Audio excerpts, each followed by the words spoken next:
Uh, began as a balance of payments economist, a statistical economist focusing on debt. I was Canada's foreign exchange advisor in the 1970s. Wrote the first article for the Institute for Research and Public Policy on Canada and the new monetary order. I actually had a landed immigrant's card here and a social security number, so I've dealt with the Canadian monetary system and financial system for years. Stephanie gave a logical explanation of our common theme.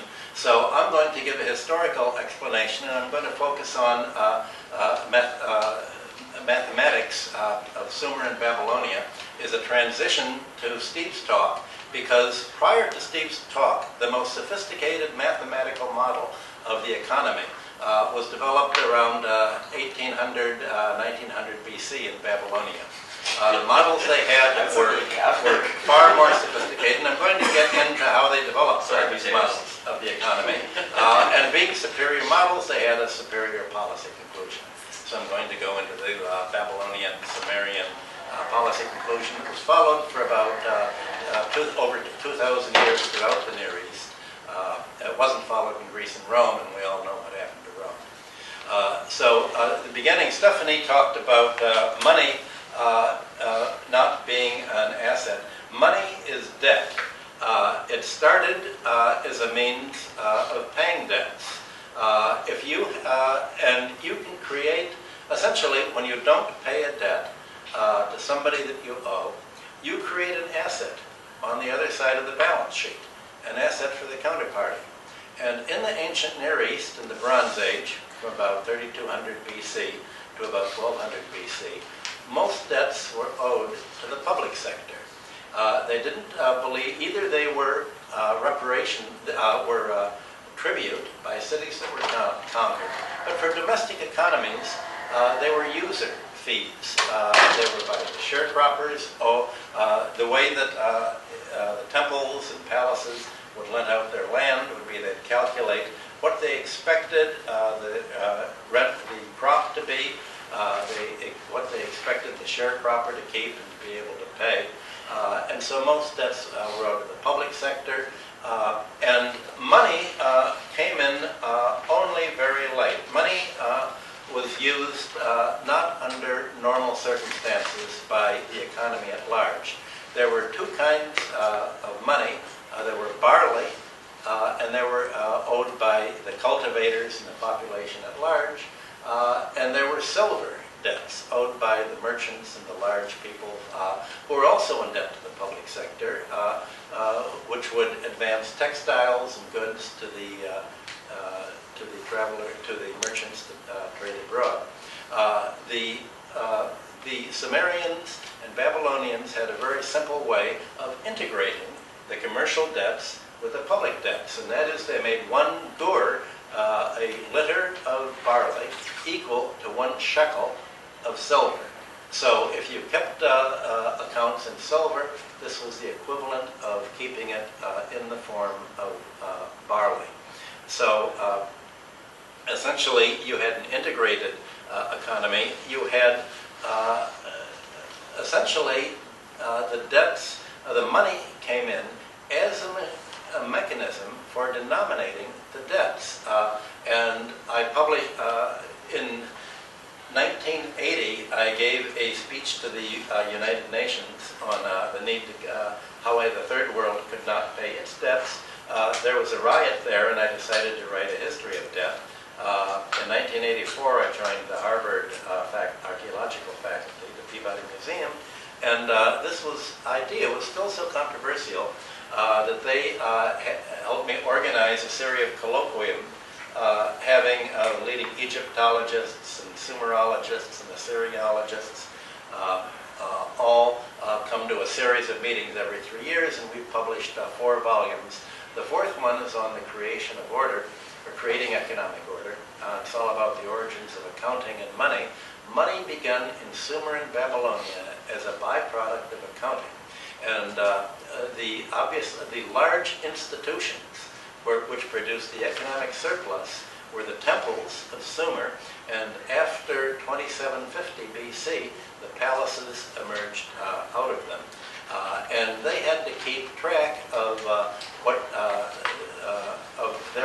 workshops, in the temple weaving workshops, in the temple and palace metalworking workshops, in the production, and they also had to, they essentially privatized.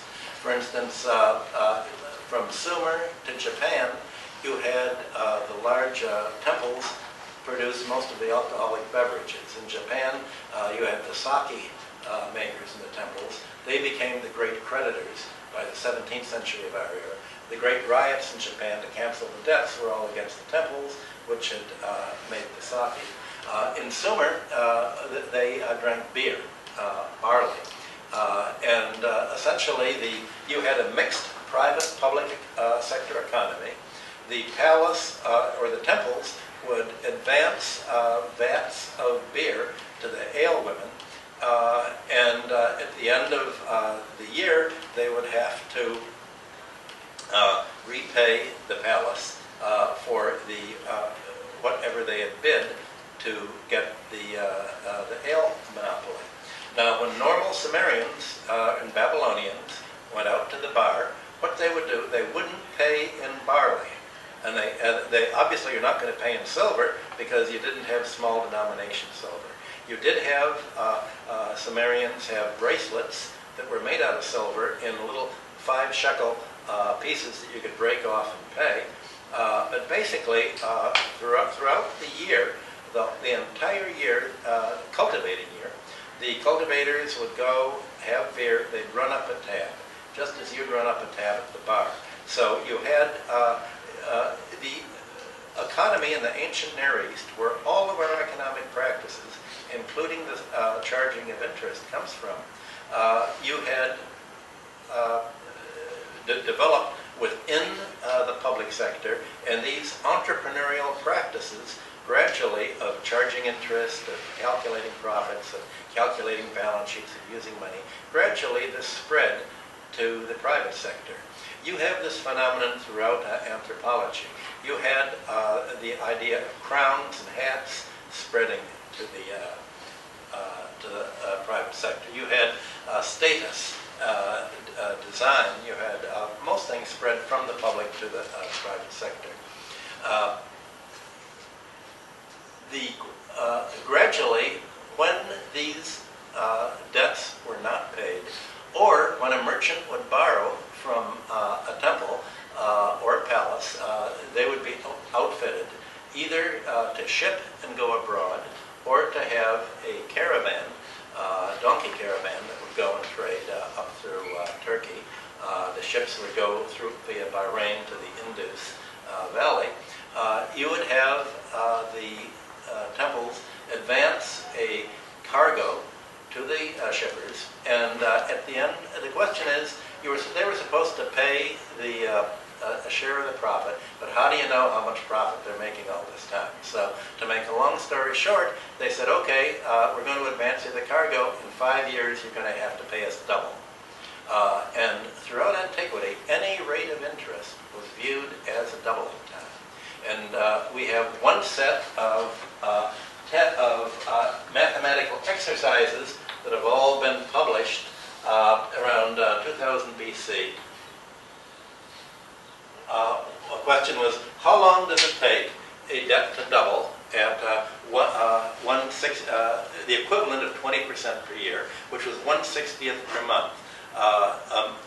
They had the 5-year doubling time by calculating that 1 shekel, which is 1/60th of a mina, like 1 second is 1/60th of a minute, 1 shekel per month became a mina after 5 years. So in 5 years, you'd have doubling time. One of the questions, well, how long does it take for a debt to multiply 4 times? The answer is 10 years, 2 doubling times. How long does it take for a debt to multiply 64 times? And the answer is 30 years. So it would be a straight line if it were a log chart. There's a reason I'm not using a log chart here. And they had the exponential calculations on this. So it was up. The idea was that merchants were going to keep trying to lend out their money, just like the palace and the temples lend out their money at 20%. Now, what was more surprising to the Assyriologists, they're mainly French, and now they're English, was in addition to that, they have charts of the growth of herds and of economic activity. And every chart that they have for the training books was an S-curve. And these were so specific that people thought this must be accounting records from the palace. But they weren't accounting records from the palace. They were actually calculations of S-curves. So the Sumerians and Babylonians thought, okay, you put that here, they grow for a while and then they go. Obviously, at a certain point, the debt that's owed exceeds the amount of money that can be paid. So this, in a way, is the same problem we have today. That if you make a chart of the debts of any modern economy, you're going to have an exponential growth, as Steve Keen is going to be explaining. What you have in the, if you look at the business cycle models, like Schumpeter, you have a sine curve, basically. And this is from Schumpeter's book on business cycle. You have here, the reality is that it's an exponential growth up to here, and then it turns down. And as you're going to find out in Steve Keen's talk, the reason it turns down is what people think of the business cycle is actually a financial cycle, and the financial cycle is actually a debt cycle. And as the economy grows over the course of the financial cycle, people borrow, go deeper and deeper into debt, and the problem with debt is that it has to be repaid. And when you repay the creditor doesn't spend it on goods and services. The creditor lends it out for yet more debt. That's why debt and savings grow exponentially. And the repayment of this debt ends up diverting spending power away from goods and services, and ultimately it leads to the forfeiture of property to the creditor. Now, back in Sumer and Babylonia and the surrounding areas, such as Nuzi, the Hurrian areas, you had a society that aimed at stability. How can you have a stable society, a stable economy growing, when you have exponential growth of debt? Well, the main element of stability was that the criterion of citizen is what it was in the United States and Canada a few hundred years ago. You had to own land. And the one thing that the personal debtors had to pledge to the creditors was the land. Well, the problem was that land was supposed to be inalienable within the family. That was how they maintained a constant peasantry.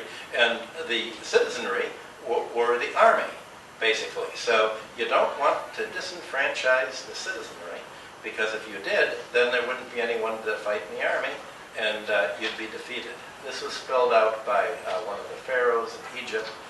Later on, it was quoted by the Romans, so there's a logic for keeping things. So what happened was, when any new ruler would come to the throne, on the first full year of his throne, of his rule, he would cancel the debts. And if there was a long-lived ruler, like Hammurabi, on the 30th year of his rule, he'd cancel the debts. Or in neighboring Larsa, the ruler there, Rimsin, 30 years of the rule, canceled the debts. So the idea was that by canceling the debts, you had a clean slate. The word for this in Sumerian was amargi, the return to the mother condition. The root is ma. And this was, there are many different translations. My advantage in studying Sumerian and Babylonian was that I don't read cuneiform at all, and I had to read all of this stuff in translation.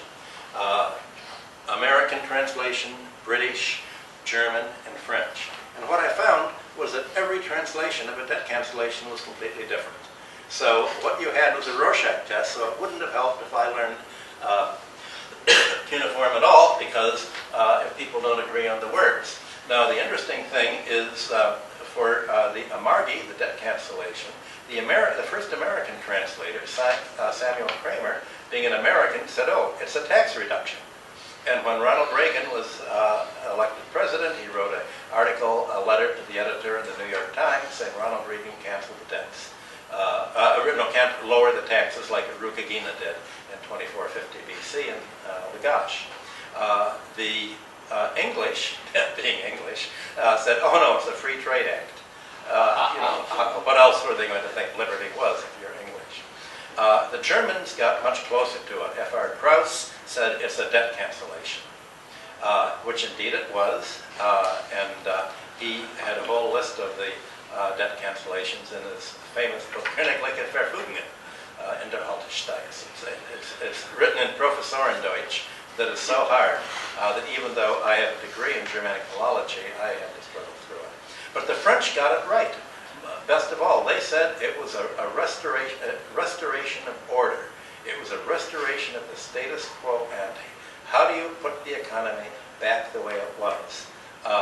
Well, you cancel if an economy is thoroughly in balance, then you idealize an original order where everything was in balance, and by returning to the origins, it's a debt-free economy, nobody owes anything. And it's easy to cancel the debts when all the debts are owed to you, and the ruler says, I'm the palace, I'm going to cancel the debts, and they may be owed to some rivals of mine. The rich people will cancel the debts to them too. Good way to preserve your position against a growing aristocracy. The most recent example of this kind of Amargi Act was in Germany in 1948. When the Allies had the monetary reform in Germany, they canceled all of the debts except the debts owed by the employers to their workers, and everybody got a minimum set of balances in the bank so the economy could function. Here again, it's easy to cancel the debts and they were owed to the Nazis. Now today, there's the Occupy Wall Street movement, and we are also calling for a debt cancellation, often called a jubilee, and because the debts are owed to the 1%. The good thing about canceling the debts is that you cancel the savings too, because a debt on one side of the balance sheet is an asset on the other side.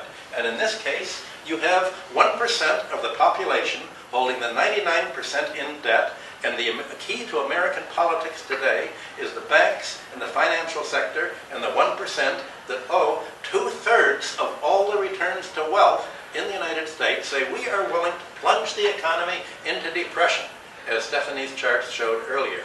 We're willing to enforce depression so that we don't lose a penny. So instead of bailing out the debtors, we have the guy that we've backed for president, Mr. Obama, whose major funding comes from Wall Street. He has promised that the creditors, the crooks, the bankers will not lose a penny. His constituency will lose. The debtor, the mortgage debtors, the minorities, the people in debt. And that's the job of a politician in Canada just as well as America. You deliver your constituency to your campaign contributors. And that essentially is where Romney and Obama are saying, how can we double-cross our voters enough to reward our campaign contributors on Wall Street that give us the money to go on television, to misrepresent the situation, to depict what Stephanie said before, the misinterpretation of the financial system that is pushing the economy into depression so much. So I should have said that while the Sumerian word for debt cancellation was amargi, the Babylonian term was andararum. And the Babylonian word became the Hebrew kabnek, deror, which was their Jubilee year. So when Jesus unrolled his scroll in his very first sermon in Luke to Isaiah, you had Isaiah saying, calling for a debt cancellation, as you had throughout the neighboring Near East. And Jesus said, I've come to proclaim the year of the Lord, meaning to cancel the debts, because that was the big political fight at the time of Caesar. Rome had just gone through a century social war from the time that the creditors do what they do in every country. They murder everybody who disagrees with them. The creditors say, we want a free market economy. And just like Milton Friedman and the Chicago Boys in Chile, the first thing you do is you kill everybody who disagrees with you. You cannot have a free market, Chicago style, if you're not willing to do what Pinochet did in Chile. You close down every economics department, you start a terrorist campaign, and if you're not willing to kill your opponents and destroy any thought of an alternative, you can't have their nutty free market, which of course isn't a free market at all. It's a travesty of a free market. When I went to school 50 years ago, we all studied economic history and the history of economic thought. Under the creditor-oriented modern Chicago school economics, they've dropped the history of economic thought from the curriculum. They've dropped economic history from the curriculum. And Margaret Thatcher explained why. There is no alternative. Well, of course there's an alternative. The alternative was what Stephanie was pointing out earlier. But if you tell people it's always been like this is the way to do it, and you can prevent people from studying this, then they really think there's no alternative, and that is why they can try to convince people that the government needs a deficit. Well, I talked about the doubling time of interest is 1/60th, 1/60th per month in Mesopotamia. The interesting thing is you don't have any indication of interest in the Mycenaean Greek society, Linear B. So you have Babylonia. When you do have interest, it appears in Egypt and probably via Crete to Greece, 1/10. They've decimalized it. Then finally you have it in Rome after about 750 BC, and it's 1/12. Now, the interesting thing is that all of these fractions, except for the decimals, are basically calendrical fractions. The Mesopotamians, in order to calculate their accounts, they had a 360-day year. You have to have a standardized month. The great root of ancient mythology and mathematics, almost all the mathematics were based on, they originated in the calendar.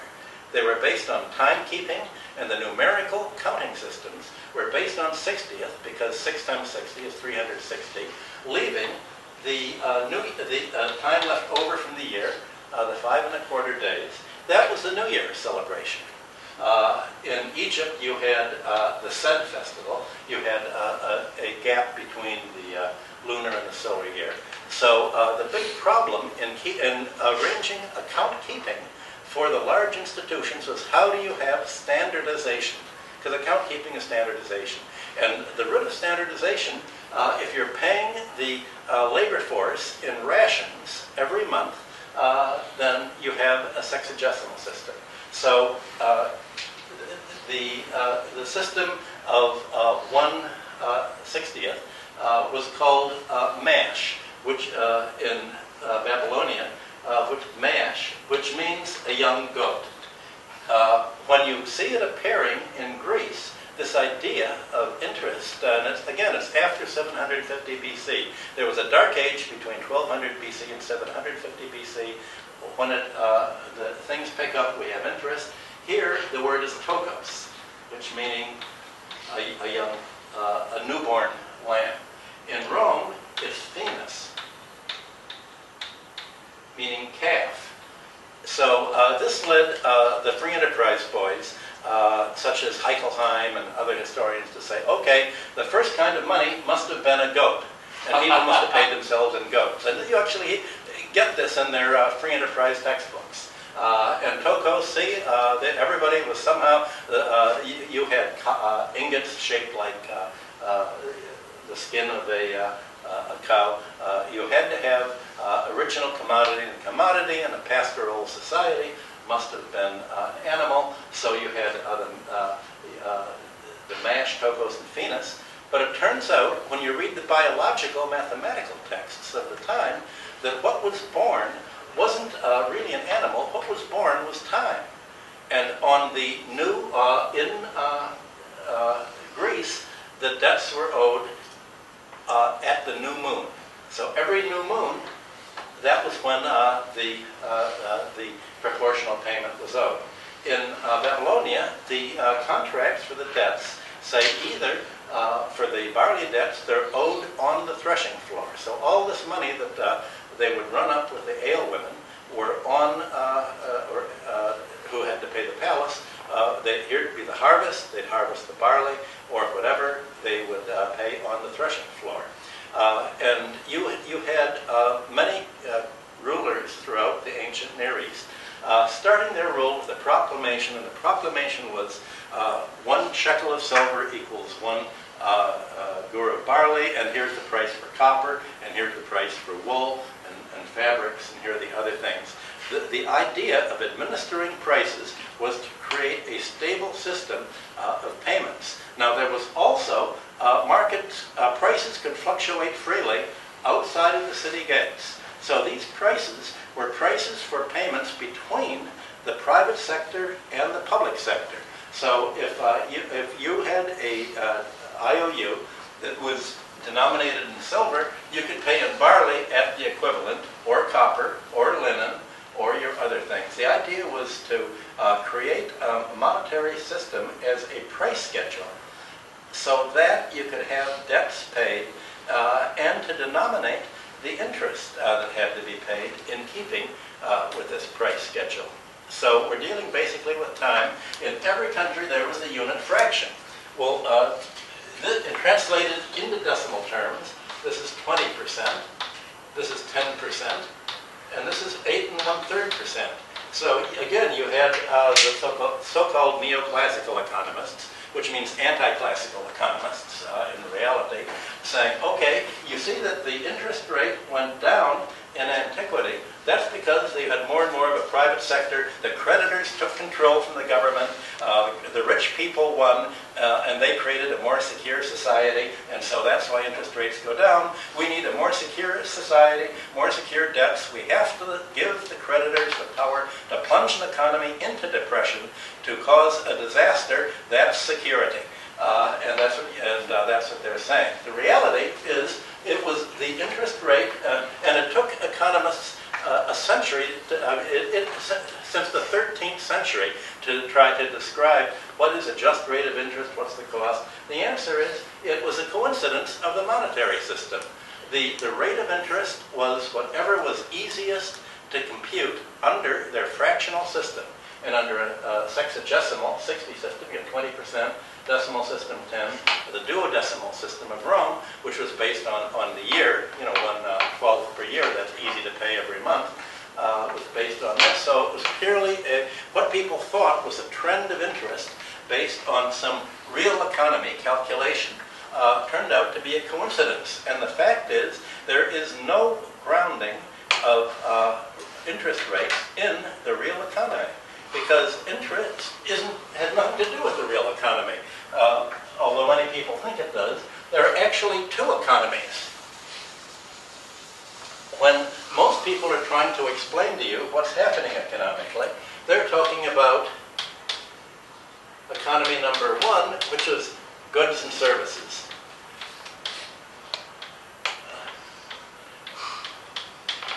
Or GDP, gross domestic product. But every day, an entire year's GDP passes through the New York Clearinghouse and the Chicago Mercantile Exchange. The big economy that has to do with wealth is economy number two. That's bank loans, bank debt, bonds, mortgages, and stocks. And then there's gambling on securities.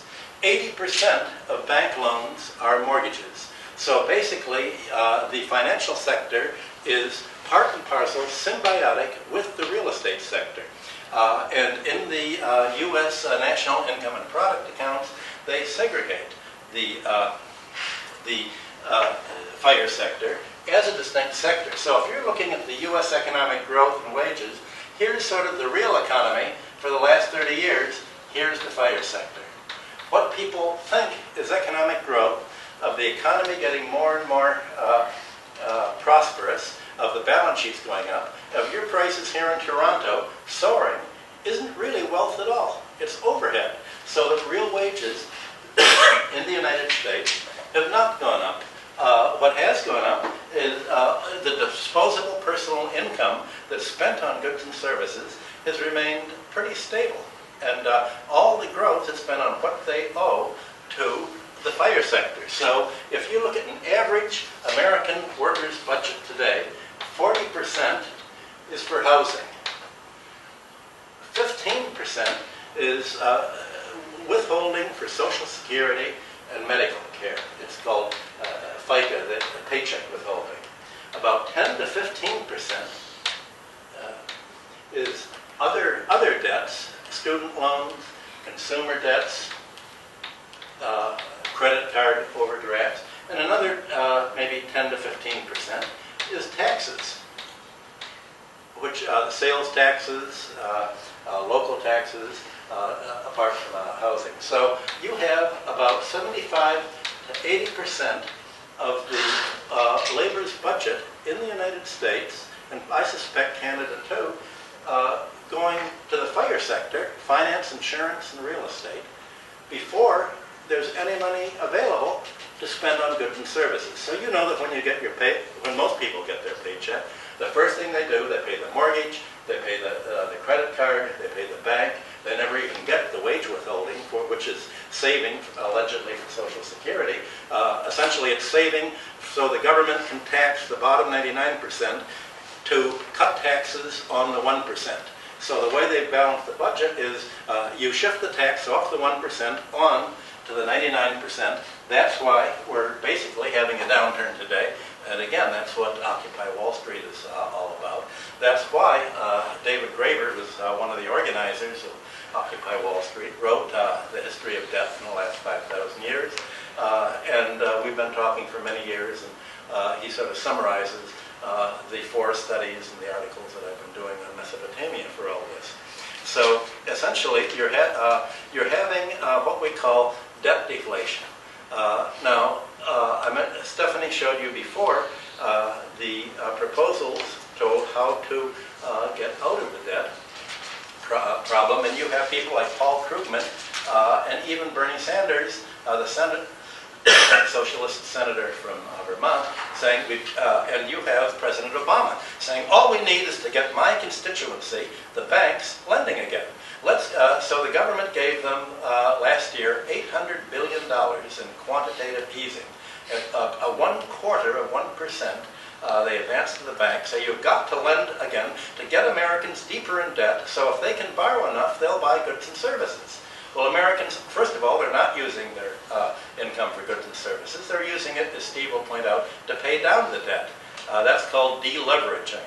Secondly, all of this $800 billion was spent abroad. The banks used it to borrow at 1/4% and to lend at 10 or 12% to Brazil, China, other countries, and arbitrage. All this money went out of the country to speculate in foreign governments' debt to stabilize their balance of payments.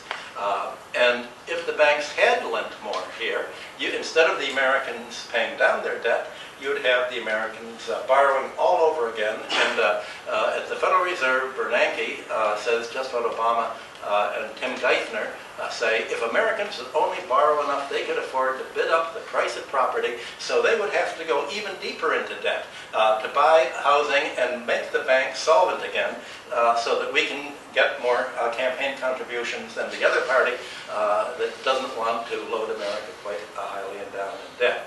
So that's basically the economic problem today. And in one sense, and especially a mathematical sense, we don't have a problem, because a problem has a solution. We're in a quandary.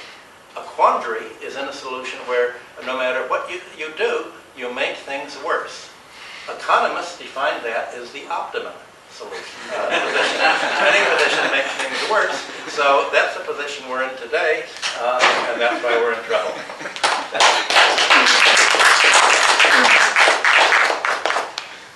Don't hold back. Tell us what you really think. What? Don't hold back. Tell us what you really think.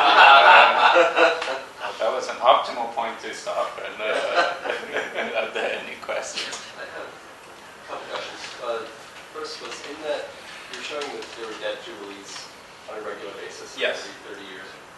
Did people know beforehand that those were coming and they altered their behavior? This is the question everyone said. Why would people have lent? They didn't know they were coming, except there were a lot of coups d'etats in the palace, and the people who killed the king. It was very dangerous to be a king in these times. I knew it was coming. And the question is, why would they lend? Again, most debts, one of our studies in debt in the ancient world, Cornelia Wunsch did a analysis of the debts. 75% of the debts were not loans. They were arrears. Most debts in antiquity were the result of an imbalance in the economy. Sick people who had to borrow under emergencies. If there was a crop failure, the sharecroppers couldn't pay. Something went wrong, and the debts were as a result of non-payment for what you should have done. So the main creditors were the tax collectors who worked for the palace. They were palace officials, and almost all of these business documents, which we've excavated, the archaeologists have excavated, have been found in the palace or temple precincts. So you had public officials dealing on their own, just like in America and Canada, getting rich from their public positions. So the government ran up arrears or would lend the money to enable the economy to function. Things changed after 750 BC. When you had Greece and Rome take off, they were taking off from a kind of broken economy. There had been some kind of really bad weather between 1200 and 750 BC. There must have been a mini ice age or something, and a drought, apparently. And when the recovery was, Greece and Rome didn't have the Near Eastern tradition of temples and palaces as a public sector, so it was all on the part of the chieftains and the aristocracy. And so you had from Sparta in about 800 down to Athens, 594, you had all of these debt revolts, and the people rose up and killed, basically, the people who were supposed to be the kings. And the interesting word is the word for local king was the word for local branch manager in Linear B at 1200 BC. So we know that the people going into 1200 BC were the local branch managers. A lot of invasions came, things fell apart. They come out and they're the rulers. They privatized everything, just like in Russia. They were the kleptocrats. So what people call the free enterprise takeoff of Greece and Rome were the kleptocrats taking over and holding the rest of the economy in debt. And they didn't want to cancel the debts owed to themselves. So you essentially had the aristocracy, and Rome became the first, although Greece canceled the debts a few times, and Solon banned debt servitude, debt bondage. You had Rome really being the first society where the creditors took over and didn't cancel the debts, and the result was a Dark Age. So what you have is a transition from a credit economy in the Bronze Age to a money economy in classical antiquity to the Dark Age of barter. Barter is the final stage. Barter is when the money system breaks down, and most of the Roman silver and gold were sent to India, which was called the sink of gold at that time, and the silver was passed on from India to China, and for the next 2,000 years, you had the ancient Near East, the Far East, overcoming the creditor situation, and in Japan and the Far East too, you had the similar debt cancellation in order to keep a solvent population, unlike today. And when beginning in 1600, when Babylonia was overthrown by foreigners, you had the debt cancellation stop. And what do you have? You had exactly what you have in Greece today. You had emigration. You had flight. And the word for the capital flight people were basically hapiru, who were essentially they became mercenaries because that was the main job that you could find. And there's a theory that the hapiru became the Hebrews, and this led to this whole the origins of Judaism as a class war of debtors against creditors. And you have that woven, the whole Old Testament is the whole story of the creditor abuse of the population, the debtors fighting back. That's what the biblical prophets were saying, you have to cancel the debts. And that by the time of Jesus, you have whole scrolls in the Qumran Essene community of midrashes, of all the quotes in the Bible, where it's all, again, the Old Testament, the Jewish Bible, which is all about the canceling of the debts. And you had, within Judaism itself, you had the creditors take over, and their chief rabbi, Hillel, introduced a clause into the debtor IOUs, saying, I promise not to avail myself of the Jubilee year. Of the rights, I give all the rights to the creditors, so I can't cancel the debts. Jesus and the Essenes were on the other side saying, no, cancel the debts. Just as the Romans killed the Gracchi, who were the debtor representative, Jesus was killed for inciting the overthrow of the non-payment of the debts. So you have all of history really has been the balance between the creditors and the debtors. More questions? Yeah, I have a pure history of thought. All this really reminded me so much of Forsyth Devlin's theory of the leisure class, where he starts with the temple palaces and that one. So I'm just wondering, do you know if he was aware of this? They hadn't translated this until after World War I, and when I put my group together in 1994 from Harvard, there was a lot of hesitancy of Assyriologists to work with economists, because they said economists keep telling us what we have to find, and the categories they're using aren't our categories. So I was able to work with them only by asking questions, like, tell me about privatization, tell me about everything you have about land prices. Was there a market in land? How did the market in land develop? How did the saleability of land develop? Tell me about debt, who owed the debts to whom?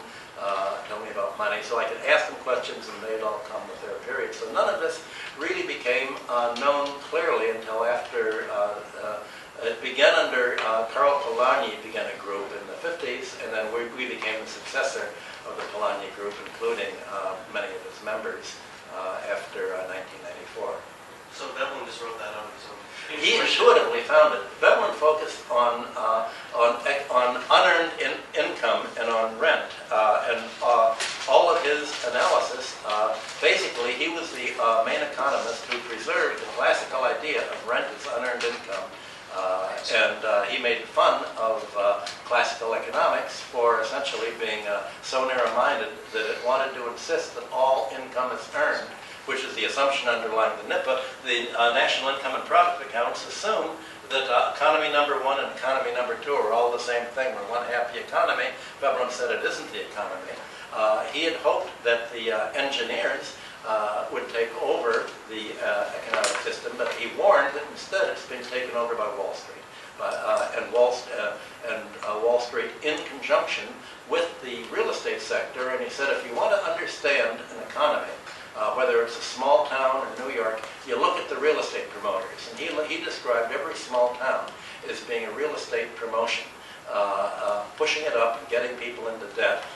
And essentially, he said, look, price is in excess of value. The value is, in classical theory, is something that can be reduced ultimately to labor. And Veblen said, look, status doesn't have a value, it has a price of cost. Real estate, you're trying to push up the price over and above what the value of what's paid. And you had him as essentially part of the progressive era, trying to say, look, you want to move against the monopolies, you want to move against Wall Street. And in fact, in 1913, when the American income tax was introduced, only 1% of the population had to file a tax return. The idea was that all the income tax was going to fall on real estate and finance. And the rentiers, who Veblen made such fun of, he said not only did he make fun of the rentiers, but of the academics. He said the rentiers are part of the real economy. They're producing a service. The creditor, interest is payment for the banker's service of deciding that you're a creditworthy borrower. Rent is for the service of the landlord being an absentee owner. So his absentee ownership is one of his most important books there, too, that he did in 1923. So he tried to systematize it, but by that time, the free enterprise boys, the pro-creditors, had taken over the universities so much that there wasn't any place to fit what Veblen was talking about. And so he was exiled to, they created a new discipline, a sort of the basement of the social sciences, sociology, where they put everything about how you really make wealth. And so economics talks about the barter economy and goods and services, and where things are really happening, wealth is only talked about in sociology now.